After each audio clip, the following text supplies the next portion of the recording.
So here's what resistance is. The simplest thing. You know what you should be doing. You're capable of doing it. You don't do that shit.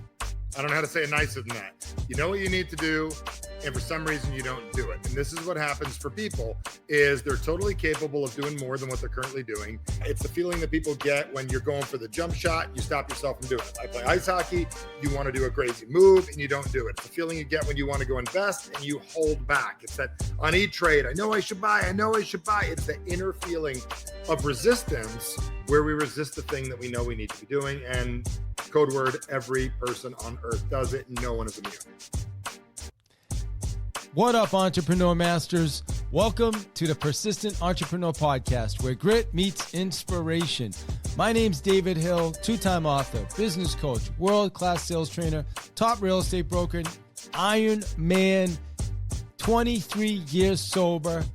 My mantra is I exist to persist. Each week, I'll bring you powerful stories from relentless entrepreneurs, visionary business owners, and trailblazing leaders who have mastered perseverance like me. Get ready to uncover actionable strategies, mindset shifts, and the inspiration you need to conquer your goals. Let's persist one day and one story at a time. Enjoy. Hey, Masters, welcome to another episode of the Persistent Entrepreneur Podcast. Michael Bernoff, good to see you again, man. Thanks for joining us. I'm excited to be here, man. I'm blessed. We had a great talk prior, and if only they will get part of what we shared prior, we're going to have a big win today. Amen. Amen. And so you were on the Path to Mastery podcast a couple years ago now, and we talked about your book, Average Sucks. Yep. And average does suck. Always does and always will. And so now you have a new book that I'm so grateful you're coming to talk about. And it's called Why You Don't Get What You Want and What to Do About It. It's the same book, but I'm here to talk about even more stuff since then.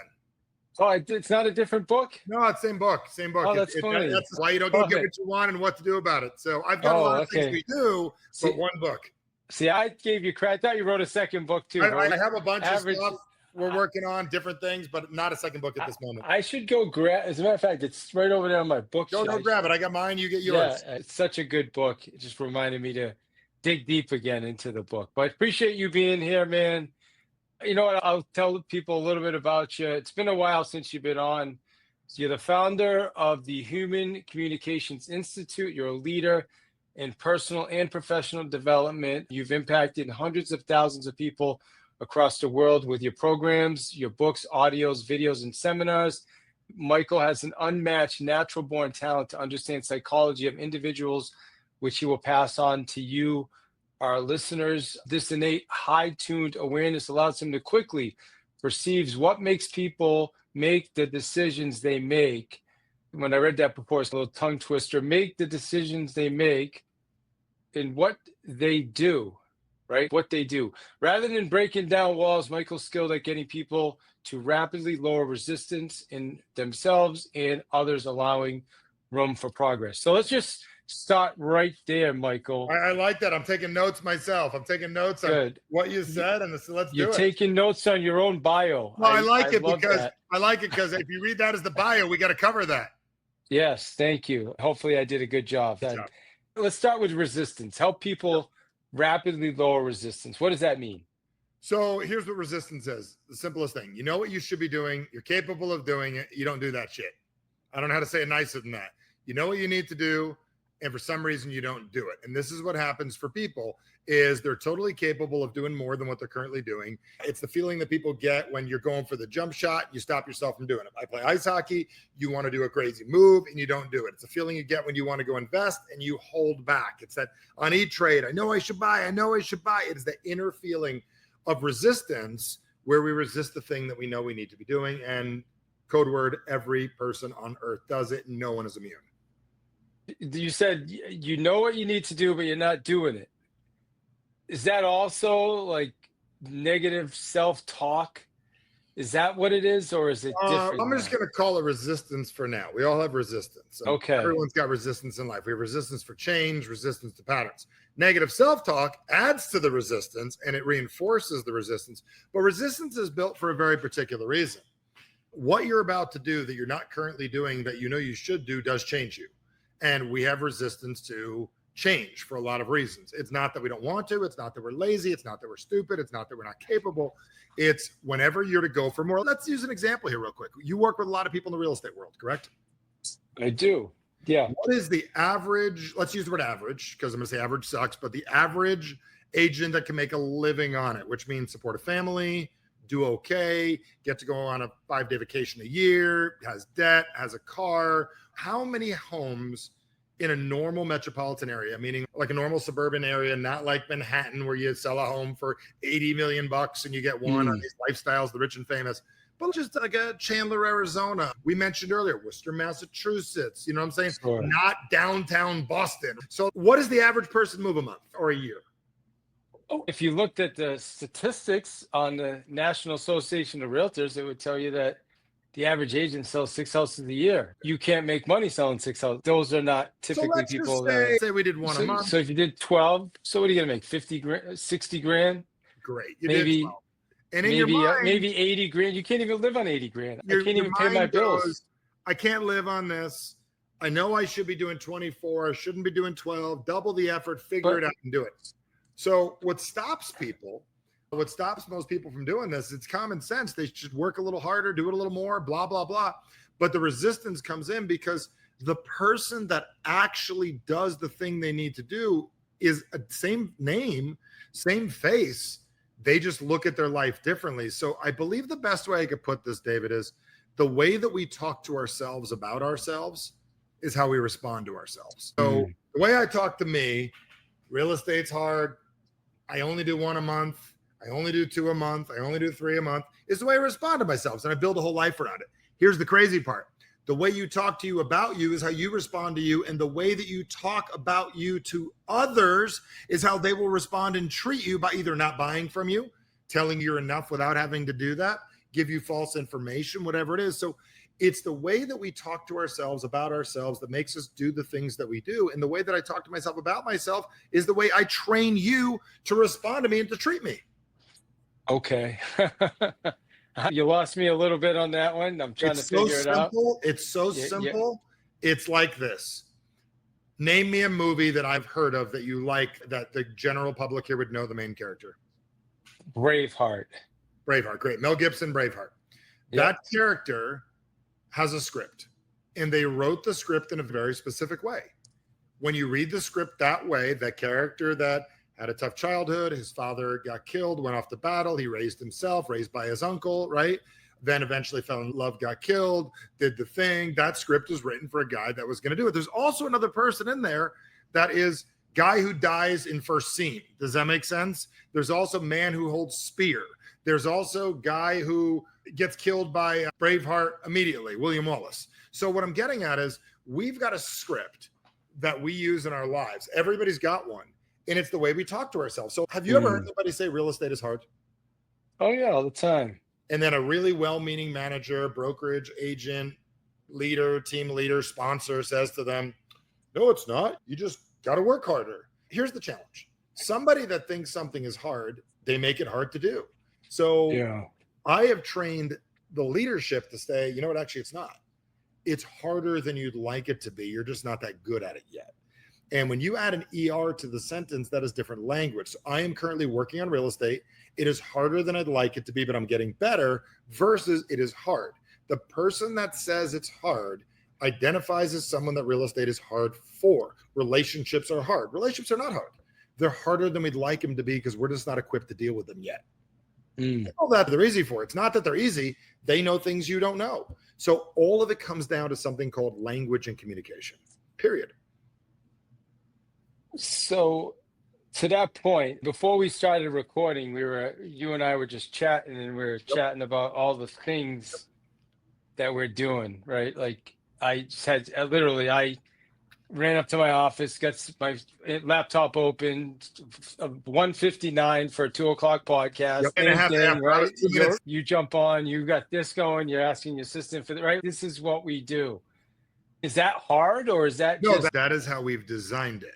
So the difference is we do it that way because that's how we talk to Or ourselves. I shouldn't say Well, hard. we make it the way we make it by the way we talk to ourselves. This is one of the big breakthroughs that I'm working on inside myself, because I noticed that in a lot of my clients, a lot of us think there's bonus points for making it harder than it needs to be. Like in a video game, play the higher level and you get bonus points. There's no bonus points in life and business for making it harder than it needs to be. It's just we feel that the harder it is, they'll be more valuable. That's one thing. Number two is the more talented you are, the more you can get away with winging it. You and I are winging it. Let's just get honest. We're freaking winging it. I've probably done $100 million in coaching sales. Most people have never done that before in business. I've done over $100 million in sales in 22 years. Okay. Sounds good. I can say that. Bring me to the bank, whatever. Why am I telling you that? And I'm telling you that because, and I'm not talking real estate sales. I'm talking about coaching and the things that I do. Here's why I bring this up. I have learned how to wing it. And one of the most dangerous things in the world is freaking winging it. Meaning I could show up 3 minutes prior and still kick ass. But I'm going to tell you, my daughter is a very highly competitive figure skater. She learned that you can't show up day of competition and wing it. You better have had 6 months of incredible practices and produce your practices when you get there. Because what most people do is they just think, you know what, when I show up at the meeting and I sit with the guy who wants to sell the $10 million home, I'll just be great that day. Not true. You can't wing. We can't wing greatness. Yeah, no, I agree with you. And I wouldn't say I'm winging it on that. It's just, I've You done can so get many. away with showing up a minute prior. We're busy. We Well, built a life that gets us good. yeah, I've done 450 episodes, right? I know how to have a conversation. I know what questions typically to ask. And I just do my best to be present. There's no perfect script to do a podcast, right? I used to have my questions lined up. I'd have a script, and it just all never went well. And I'm going to say never went well, but it was more rigid and structured, and it wasn't as good a conversation. But yeah, you were going to ask me something. Yeah. So Sorry. this is the part. No, you did great. So this is the part. I'm not even talking about the podcast in general. I'm just saying we can wing a lot of things. Yeah. We could wing making 300 grand a year. We can wing making 600 grand a year. You just can't wing the life you want. So if you said, I want to be as good as Rogan, could you wing that? No, no way. How'd you know I want to be Rogan? Oh, you are as good as Rogan. I didn't know that, but I figured you got it down. Yeah, that's the guy. That's who I look up to. Yes, if you want to do it, Joe Rogan. Rogan does it differently.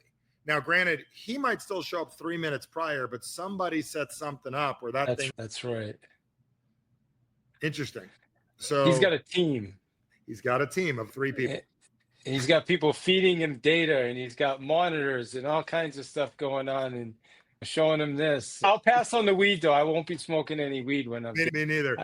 Back on track. I know we went off on a little tangent, but yes, sorry. I will tell you, most people, they want to wing it. And I'm going to tell you, I work on that all the time because I can walk into an event, I can show up on stage, whatever. I'm not saying you got to be ultra prepared, but if you want to level up to a dramatically different level, there's things you'll have to do for the next 3 to 6 months that will get you there, period. Yeah. And I think the reason that you can wing it and I can wing it in certain things is because we've done it so many times. And in a lot of ways, it's not necessarily winging it, right? There's certain, like I can show up to a list, like real estate agents say, oh my God, give me your listing appointment, your listing presentation. I'm like, I can give you the presentation, but when I show up, I don't even give them that. I just have a conversation with people like you and I are having. It's not like I sit down and say, okay, we're going to put the house on the MLS and it doesn't happen like that. You can wing this level, but we can't wing where we want to go. And that's what I'm getting at. So we can wing, this is what average sucks is about. We can wing where we're at, give or take 5 or 10%. If we want to have a massive shift in finances or a massive shift in relationship, you cannot wing the next level. Like I play ice hockey. Like I could wing playing with some really high level people because I'll play 4 or 5 days a week still. But if I really wanted to play with the D1 guys and the pro guys, I can't wing that. I would need a radically different training at regiment. I would need a radically different understanding of what's going on. And there are things that they are doing that you think they're doing that they're not. They are making a move based on the crossover. The forward will see if the guy crossovers right foot versus left, and they will go the other direction. I'm going to just go left because I want to try to go left. They're actually watching the other guy's foot so they can have a half a second difference. That difference is they've now practiced that a million times. So if they want to go from line 2, like I was watching this thing the other day and it said most people never really make it big in the pros because their whole goal is to make the pros. And then there's the guys like Jordan and Ovechkin and Gretzky and all the people we looked up to as kids, the Mike Tysons, that are like, I don't just want to make the pros, I want to be the best in the pros. That is a radically different, you can't wing that. Yeah. I'm training for an Ironman race right now. And so my workout this morning, 3 hours, I couldn't wing it. I'm on the bike. I've got to get an hour and 45-minute ride. When I'm done with that, I've got to get the run. Yep. And I can't, if I quit early, who am I cheating? Myself. It's not like I can tell my coach looks at my workouts. Today, I only did an hour and 35 minutes. What happened to an extra 10 minutes? Right? You'll know when you show up. Masters, we're going to get you right back to the show. I want to talk to you real quick about our Real Estate Listings Club. If you're a real estate agent and you want to master the listing game, you need to look at our club. We have over 130 online lessons that you can do whenever you choose. We also get together 3 times a week, okay? Twice a week, we're on group training, coaching calls where you can get Q&A, you ask questions, you get live training, you do role plays, and then we also have a live call session every week. We have top real estate agents all over the country that are all together, collaborating with each other, supporting each other, holding each other accountable, and taking listings. So check out realestatelistings.club. It's the best investment you will ever make into your real estate business. And then finally, don't forget about our new tool. It's called Ringleader AI. Go to our site, ringleaderai.net, or test drive it for yourself. Call right now, 774-214-2076. Take a test drive and let us know what you think. Guys, all these tools are available on my site, which is davidhill.ai. Again, davidhill.ai. Enjoy the rest of the show. Yeah, and since you brought up sports, if I remember correctly, you're a UFC fan. Yeah, I'm a UFC fan, and I train a lot of those guys over the years. I've trained a lot of them off the record, on the record. I'm sometimes the last voice they hear before they jump on there, because there was a gym actually next door at one point. I met a lot of those guys, including Goldberg became a good buddy of mine. He was Rogan's partner when the UFC announcing back in the early days, and that's how I met Mike a lot Goldberg. of those guys. Remember Goldie? I was thinking Goldberg, the wrestler. But Mike Goldberg, him and Rogan. Commentators. Great commentator. He's awesome. Yeah. He's a big hockey guy, big UFC guy, local guy. He was a wonderful podcast interview I did. Did you see the fight this past weekend? I did not. Did you hear about it? My daughter. I didn't. Tell me. So Topuria fought Charles Oliveira. I don't know much about Charles. No. He's held the belt. He lost it, but he started off, I think personally, he's been in the game a long time, and it took him a while because he gave up on himself a couple times. And so people always labeled him as a quitter, but he somehow broke through that and he became a champion. And then he defended his title, I think 6 times maybe. And then I think he had the most submissions. Like he's got a lot, like he built a really great resume for himself. But he fought do you know who Topuria is? Yes. Yeah, so he got knocked out. First round, knocked out. Maybe a minute in, and Topuria said he was going to knock him out. And Oliveira's never been knocked out. Never. I don't think he's even been submitted. Yeah, no, he's been submitted. And I just find it really interesting because if you watch the interviews and watch them engaging the whole time leading up to the fight, they were like hugging and best buds. And I just thought it was weird. Almost, I don't know, man. Maybe it's me, but if I'm going to fight someone, I don't want to be like, you can see Charles Oliveira would come up to him. He'd give him a hug. Oh man, you're like almost like worshiping the guy. And then he just got knocked out. Maybe that's the psychology there. I don't know, man. Maybe it's psychology. A lot of times you bring somebody on your team and you weaken them. You make them think they're your friend. Yeah, but why? It's like I feel like from the beginning he maybe just was there to. I don't know what he was there for. I don't know. I can't speak for Charles. I'd have to watch the fight. I would absolutely be go watch it and watch some of the interviews leading up to it. Know what you think on the next show. Yeah, we'll do that because yeah, I'm not doing it any justice. But I felt bad for Charles, and I just felt like Charles was doomed from the beginning. The way he was acting around all Aporia, I just felt like mentally he felt like I don't know if he even thought he had a chance anymore, is the way I perceive it. A lot of times we build these psychologies for ourselves on things, and we don't realize that we put together all of these ways of thinking and then we buy into them. So it just really depends. And sometimes we don't. There's a lot of unconscious stuff we do based on how we believe we're supposed to act. And then sometimes it serves us, sometimes it doesn't. Yeah. I think sometimes people mentally are just checked out, right? And not even necessarily winging it, but just like they don't believe in themselves. You know what I'm saying? Yeah, I think they believe in what they're doing. And this is the part that we got to be, language is my biggest thing. I think people believe in what they're doing. I don't think they believe in where they're going. And meaning, if you ask somebody, the drunk pretty much believes they're a drunk. They may not believe in themselves, but they believe in what they're doing. They're drinking to avoid pain. The guy that makes $100,000 a year believes that they can make that, give or take a certain amount. There's believing in yourself and believing in what you could be. Those are two radically different desires. There's a difference between a luxury home and owning a luxury house, because you can have a luxury and a custom home, right? These are all different things. The difference between a remodel and a new build, right? And they both involve construction, but they have completely radically different outcomes. So I think people believe in themselves a lot. I think people don't believe in what they're capable of doing with themselves. I think a depressed person truly believes they're depressed. I think the struggling guy believes they're struggling. I don't think they have any trouble believing that. I think that is a misnomer. And I know it sounds like semantics, but it's not. So then you go to a therapist and you go, I get a lot of people. I do a lot of one-on-one for people with major challenges. Also like just mild stuff. People running really big companies that just want little shifts. There's a guy that I work with, a big real estate investor. Do you know Brandon Brittingham? Out of Maryland. Great guy. You should look him up. Mailbox Money. Great. You should just know he is. He'd be great for your show. Awesome guy. Brandon, what's his name? Brandon I'll write it down. Brittingham. Get him on your show. Amazing guy. EXP. Yeah, make a connection for me, please. I'll make it happen. I'll get him on your show.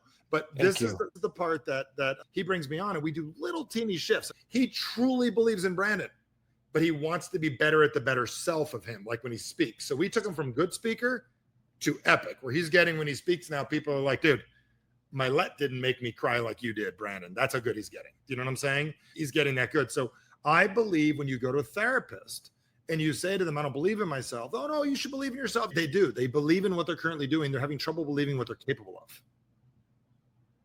So your book's not about confidence, is it? It's something different. Yeah. Average Sucks is about really identifying how you run your life, how your average is shaped who it is that you are, and developing the confidence and the ability to go do the thing you need to do.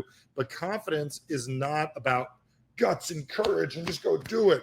It's not that. Confidence is the language you use. Confidence starts with actually owning your language. And a lot of us don't own our language. It's as subtle as that. So when I say I'm 100% confident who I am not confident who I can be, now we're having a real conversation. It's going to the therapist and going, I'm depressed. You're not. You have a few things that bother you, and then you keep on thinking about them over and over again. You're not depressed. You've got a few things that bother you certain days more than others. And there's other times while you're eating, you're not depressed. So it's all language. So that's a great example right there. So how does somebody, because I know people that they continue to think about these things that get them depressed over and over. And I just want to say, stop thinking about that. Think about but that's not going to else. work, because telling them stop thinking about it makes them thinking about it. Like to me, I'm like, got a pattern. They've got a pattern that they use, and that pattern creates the feelings they have that they don't want. So I'll give you an example. So you got somebody, let's call them John. Let's just say John. Yeah, John. You sit with John. What does John say usually? I just can't. I'm just not good at tests. And then what most people John do fails all his tests. Okay. So what most people do, oh, John, you could be good. You don't get it, man. There's nothing to John. You'll be okay. And actually, it's the stupidest thing we can ever say. Most of it is the way we respond to people is how they respond back to us. So how old are your kids, David? 8, 12, 33. Okay. Your 8-year-old falls, gets a bloody lip. What does every parent in the world say? Oh my God. Are you okay? Which is the dumbest thing in the world, because the kid is bleeding. Yeah. So if a kid is bleeding, the first thing you should say is, I bet that hurts, doesn't it? And then the kid, yeah, it does hurt. You know what I do when I'm hurt? I stand up, I walk it off and get ice. Now, when somebody tells you they're not good at tests, you could say you're probably not, which you are not doing, nor is anybody, because we want to save them. So we're getting sucked into their game. There's a game people play. It's like a triangle going, okay, I want to feel good. So I'm going to create a problem. I'm going to tell a person about the problem. I'm going to make the person save me. And after they save me, I'm still not going to fix the problem, but I'll feel better. And I'm going to make them be the person that tells me nice things about myself. Interesting. So what if when somebody tells you they're not good at test, all they want you to do is make them feel good? But if you want to change them, don't get into their pattern. There's another thing. There's a great book called, Eric Bernoff has got a book called Games People Play. And another one is called Scripts People Live. And what's interesting about these books, like a lot of people play, I Got You SOB is a game that people play called I'm going to make someone hurt me. Meaning I'm gonna say something and make somebody say something mean to me. I'm gonna become the victim. I'm gonna make this person victimize me, and then I'm gonna make them become the hero to save me. And you don't know which role you're in. Like we convert roles with people. Like you and I are playing the role of host and guest, and later I'll play the role of host and guest. Do you know what I'm saying? And we're playing these roles, and we bring people into these. That's what the book is about. So what happens is when someone says, "I'm not good at taking tests," you'd say, "You know what? You're probably not." Is that something you're looking at getting better at? Now we're changing the conversation, which nobody does. Like the first day of kindergarten should have been simple. What kind of life do you want to have, kid? What kind of things do you want to do with your life? What kind of stuff do you want to see happen? And they may change their mind, but nobody asks the kid that. They're like, okay, time to teach you English. I never said it. I wanted to learn English. So why I'm bringing this up is it's very important. How we respond to the person with the challenge is whether we're going to offer them a new pattern or join their game in losership. I want to switch gears to the title, which is how to start getting what you want today based on your bio in your book. What do people want? It depends. A lot of people want different things. Some people want to be happy. Some people want a relationship. Some people want love. Some people want to make money. Everybody's got different things they want. People want to feel good about themselves. They want to feel accomplished. Most people want the feeling like they're making progress in life. That is the biggest thing people want. They want to feel like they're getting somewhere. Because when you're getting somewhere, you feel good. Whether it's getting somewhere in a relationship, I think people just really want to feel like they're getting somewhere. Where it's worth it. Where I feel like my life has purpose and meaning. And not just purpose, it's progress. I'm getting somewhere. I think that's the biggest thing people are after is the feeling of actually getting somewhere. Yeah, because it seems like a lot of people, I'll give you an example. I do on Tuesdays, I have a group of real estate agents around us. Right now, there's 27 of us, and we do a call session on Tuesdays. 2 people showed up today. 2. And so, like, where is everybody? Well, everybody says, oh, I want to nail my goals this year. I want to kill it. I had conversations last week. Oh my God, I got to change. You're not going to change your goal now. It's June. I get it. We're behind. We don't change the goal. You change the strategy. But who are these people? Are they actively, like, if you look at the gym in the morning, usually the people that are at 6 a.m. don't really need to be there, correct? I think the majority of these people are pretty good. They're definitely outside of the average, that's for sure. They're performers, some of them really high performers. Yeah, I don't know. I think, what do people want? I don't know. I think most people don't know what they want. I think they do. I think they're scared of it. I think they're scared of saying it. I think if they did admit what they wanted, they'd actually have to do something different. I have this whole process that we do at one of my events where people actually talk about what they want and then what they actually do, and what they do and what they want don't line up with each other, and what they do they're good at, and what they want they don't, that is actually what they don't want. So if a guy says, I want to make more money, they also want to have more time.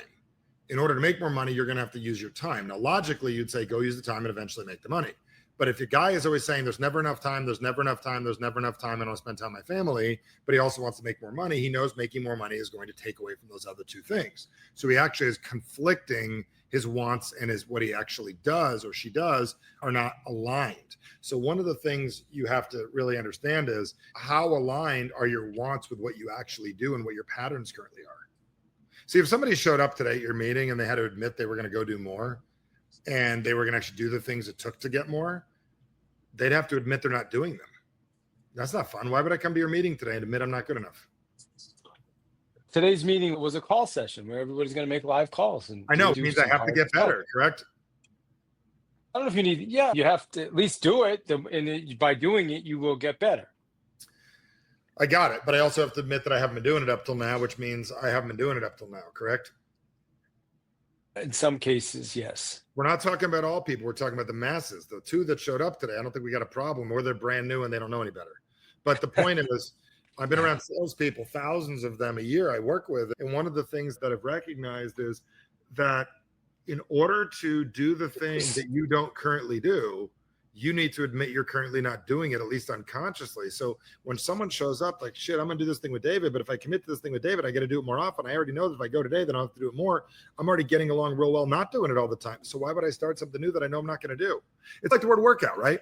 Why would you bother starting to work out if every time you go to work out, you wind up quitting anyways and it frustrates you?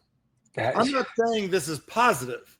I'm just saying this is what it is. And this is the things we have to deal with, where the entire positive thinking motivational world is bullshitting people with their Instagram reels and their TikToks, where they want you just to feel good and get a quick dopamine hit. Your reality changes when you finally realize what you're actually doing and you change what you in the mirror. Yeah, because I want to go there. I want to give our listeners some let's do it. change. But before I go there, I want to ask you, so your book's called Average Sucks. Yeah, it does. Sucks. What's the opposite of that? Average sucks is not what you think it is. Average sucks is not about being better than other people. It's your average will never make you happy. Living a half life or a 3/4 life will never make you happy. We do not feel fulfilled as people going below what we're capable of. So I'll give you the answer in a second. You're at the grocery store, you run into somebody and they're like, how you doing, man? You're like, oh, I'm great. Or I'm not. Very few people work on making their automatic, which is 90% of their life, a little bit better. So we always want to have a better great day or get less worse days, but we spend 95% of our time in the middle, and most people don't want to make the middle better. So the opposite of average sucks. Average sucks is not stopping short of what you're capable of, is really living a full life, like doing what you're supposed to be doing with your life and really maximizing it. If you're 5'11", live all 5'11". If you're 6'2", be all 6'2". Stop being 5'4", but you're really 6'1". It's really living what you're capable of more often than not. Now, what I'm going to say more often than not is we don't need to do the thing every day. We just need to do it more often than not. It's all in here too, right? Yes. So I mean, everything's in there. Yeah, like my schedule, like I was up today 5 a.m. working out 3 hours to the office, meeting with this person, let's throw this house on the market, podcast with you, lunch with this person before that, get done here. I got an ambassador meeting, and then I got to coach my daughter's softball team. Great. And I'm thinking about all that, and I'm like, man, every part of it, although it's chaotic, I'm actually enjoying it. Right? I'm looking forward to coaching my daughter's softball. Like, I'm not thinking, oh man, I got to go do that. Like, I get to go spend time with my daughter. I get to, yeah. I don't know any other way to be though, besides with the stuff though, like this to this. So the difference is, if you don't have anything you want, which I don't believe anybody has, I believe all of us are here to do a lot of big things, then all of this is irrelevant. If you want more, then you have to realize there's a difference between the life you live and the life you want. So you're doing the thing you want to, really enjoying it. But the second you're like, I want to be double as good a dad, I want to be the world's greatest softball coach, I want to be a better softball coach, I want to have a better ambassador meeting, whatever it is, then we need to address these things, right? So if we're just going with it, fine. But there's a moment we get to where we say to ourselves, I want to do more. And that's when coaching and this type of thinking comes in. So it's great. So when you say, what does that mean? We want to do more. Define more. Here's the thing. I think if we don't progress, it doesn't feel very good. If you make $310,000 this year, next year, the year after, and inflation catches us, it's no good. If you go on one vacation a year every year and it's a great vacation, you do it for 10 years, you want to do more. So it's like at some point we're content, we're happy at some level, but I don't think we're designed to be that way. I think we're designed to go for the things that we want. And it just depends. And we could pretend, but then why are we doing all of this? If we just make it a certain amount of money, why would we be an entrepreneur? We can go get a good job. An entrepreneur is designed to create wealth and unlimited opportunities and different things. So that's my question. It really just depends who you're talking to and what they're looking for. I'm telling you, the most people I meet with, there's the life they have and the life they want, and they're not the same. Not globally, meaning regularly, it may be momentarily, but over a course of years, there's stuff I want to be doing that I'm not doing. Yeah. I want to push GT3 RS. I don't have one. That's not even expensive. A few $1,000 a month. It's not too complicated. So you're actually right. You're right. Actually, if you think about it, you're right. Just go. So it's a ridiculous thing to want and not get. So if you want it, just go get it. Addicted to wanting I keep telling my wife I want to get it, but she's the only reason we don't have it is because you're not designed to have it yet. You're designed to want it. And in order to have it, it's the truth. If you exchange Porsche with buying the building across the street, does that make sense? And owning the whole thing, whatever it is, exchange it for an airplane, whatever it is. We're not designed to have the thing we want. But as soon as you break it down, you're like, listen, the Porsche I want is less than $2,000 a month. That's actually not even that complicated. It's probably $10,000, $15,000 down. They're not selling off the shelves right now. I'd probably get a decent deal on one that's a year old, get it for $1,800 a month. This is not impossible. A Ferrari is not impossible. Ferrari, $4,000 a month. If it's important, completely doable. It would just mean, okay, it's not that I even need to do more. I need to do something different. Yeah, I'm sure. Yeah, I could certainly go buy it right now. I don't even today if I wanted to. I just haven't done it. But that's a good point. I love it, brother. Let's talk to our people now. Let's give them some strategy. Let's go. Okay, give us 3 Michael Bernoff strategies. We're gonna change your life, and we're gonna help you get what you want. Okay, so instead of doing it random like everyone else does, let's take an actual person that you know or somebody you've come across that's got a challenge or has something they want. Let's draw a scenario. And the reason why is it's always nice to go, here's 3 things to do. And then leave the podcast going, I did the 3 things and they didn't work. Let's get a scenario. Okay. We'll use a real estate agent. Mother of 4. She lives in New Haven. Yeah, go ahead. In coaching, 3 months, started off big goals, hasn't been doing what she says she's going to do, shows up, gets frustrated, and then says, you know what, I just don't really like this coaching. We don't need the money. We have plenty of money. I don't like the pressure of having to show up and do these things. And so I don't think this is working. And the goal went from, this is the most important thing I need to do this year, to 4 months later, it's not important to me anymore. Okay. Why? Because we're behind. Okay. So there's 2 parts in this. There's 2 people involved with this. So there's the coach and then there's the person that's being coached, correct? Yes. Okay. So how the coach responds. So I need to figure out is what game is this person baiting me into? Remember that I talked about a little bit ago? So we've got to realize right off the bat, okay, what the person's saying and what they mean are completely different things. So here's a little piece of advice. You've all heard the statement, you got 2 ears and 1 mouth, spend double your time what? Listening. Half the time talking. Crock is shit. I don't listen to anything anybody says. And the reason I don't listen to people is very clear. Here's why I don't listen to people. I don't listen to people because most of what people say is patterned, old school, years ago, has nothing to do with today or anything going on. What I'm more entrenched in is not this. Pay attention. People always ask me, Michael, what do you say? And I always say, what kind of response do you want from the person? So if I want to get this person back in the game, I have to figure out what response I want. So I would say when they'd come to me, I would say, I totally could see why you might say that. I would acknowledge them. I totally see, Beth, why you might say that and acknowledge that, because it absolutely will be a waste of time if it's something you're not interested in, something you don't need. So is this where the story ends? That's it. There was a lady named Beth. She did real estate for 4 months, had big goals, and just decided she didn't want them anymore. Is that how the story ends? And then she's going to say, no, that's not what I mean. Got it. So how about we have a real conversation? Maybe we analyze, we got excited. Maybe we look at the goals, figure out how we can work together. Because are you telling me that you never want to be around me ever again and never want to be near a house or sell a home? That's called taking it to the extreme. What's going to happen is, no, I don't mean that. My time is busy and I'm nervous and I make it work. Then they're going to start having the real conversation. So whenever you're working with somebody and they tell you something, a lot of times we want to make it mutually worse. Why I'd say that is, so you're telling me you never want to talk to me again and you never have an interest ever selling a house or even being near a home. No, I'm not saying that. I'm just saying then they will say the truth. This is harder than I thought it would be. Got it. So here's my question. Would you like it to be easier? I would like it to be easier. There's a few things I could share with you that would, but I don't want to share them with you right now. And here's why. Let me tell you a little story real quick, David, and this will be very important. I'm going to give all of you a really good lesson right now that'll help you.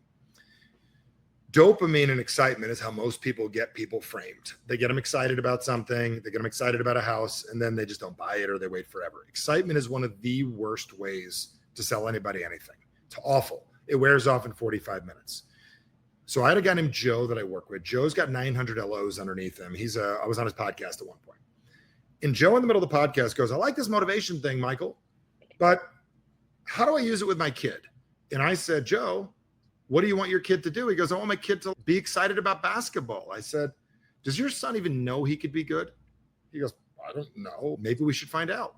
So here's what I want you to do. Tomorrow at breakfast, when he's calm and comfortable, I want you to look him in the eyes and say, hey, listen, Joe, if you ever want to get better at basketball, I might have a couple ideas that can help you. And then just not now, just you come to me when you're ready. Well, Joe called me the next day. And Joe goes, Michael, I don't know whether to hate you or love you right now. I go, what happened? He goes, I did exactly what you said. And my son came to me the next day. And now I got to get him a freaking coach. Here's why it works. If you want someone to get better, they need to come on their terms, not yours. We disempower people as leaders because anytime I know more than you do, I make you uncomfortable. I make you insecure. I make you feel bad. As a realtor, we make people insecure that we know more than they do. Our job as a real estate agent is to empower people. So I would go, listen, Billy Sue, more of what the house feels like than I do. I am just along for the ride for legal reasons and stuff. You are the genius. You're the one that knows, and you will know when it's right. I'm just here for advice. The reason is we give the power, then they can make the damn decision. So our job is to empower the other person to make it okay. And I would tell you 90% of the people out of our own insecurity want to go, I've been in the market for 27 years and I'm the best agent in town. I know more about Worcester than anybody else on earth. And I am the greatest in the world. Listen, to think I might know more of what you want for your family would be ridiculous. You're the smart one here. I'm just the one that knows how to run the MLS. That's it. I can plug it in. You're the genius. We led with this. We will give people what they've wanted their whole life, to feel important and to feel great. And I can tell you 99% of the agents in the world would never do that. So with Beth, I would say, Beth, more than I do about your feelings and the things you want. And obviously this is frustrating and scary right now, which is not what people would say.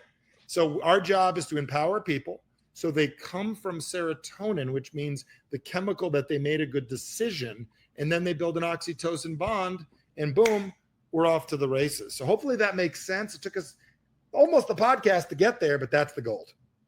Yeah, no, it made a ton of sense. And yeah, Beth actually changed her strategy, and What did it switch to? What it switched to for this person was, instead of focusing on finding $400,000 or $500,000 scraps, and they live in a $1 million house, why not go connect with all the $1 million sellers in your neighborhood and around your neighborhood?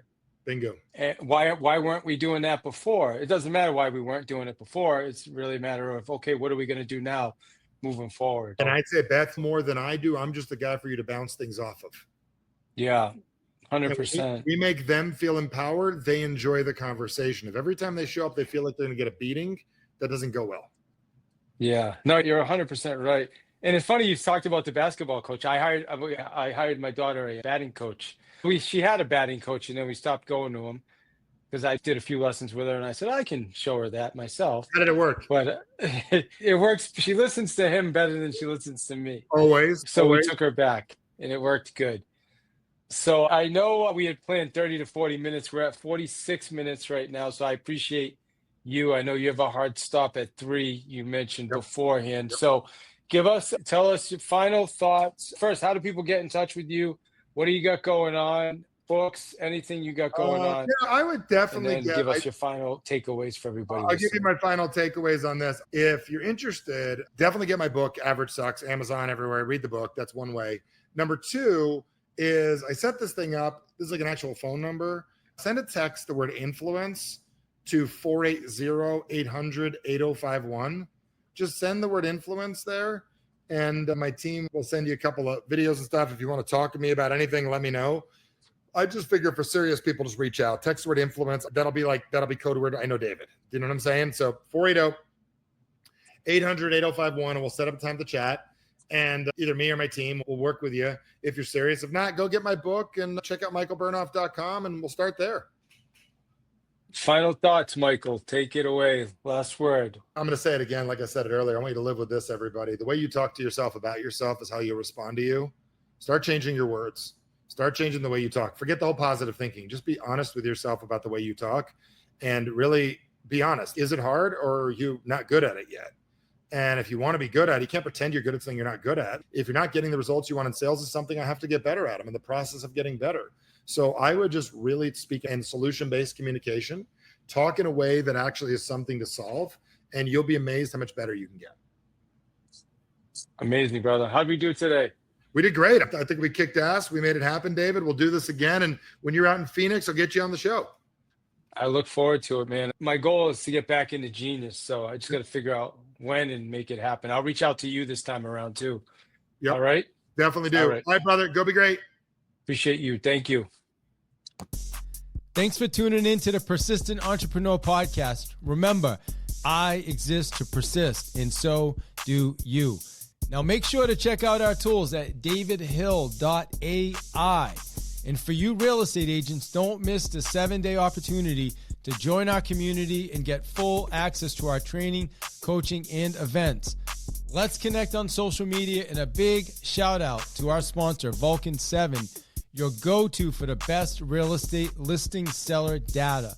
Visit vulcan7.com/path to mastery for a special offer for our listeners.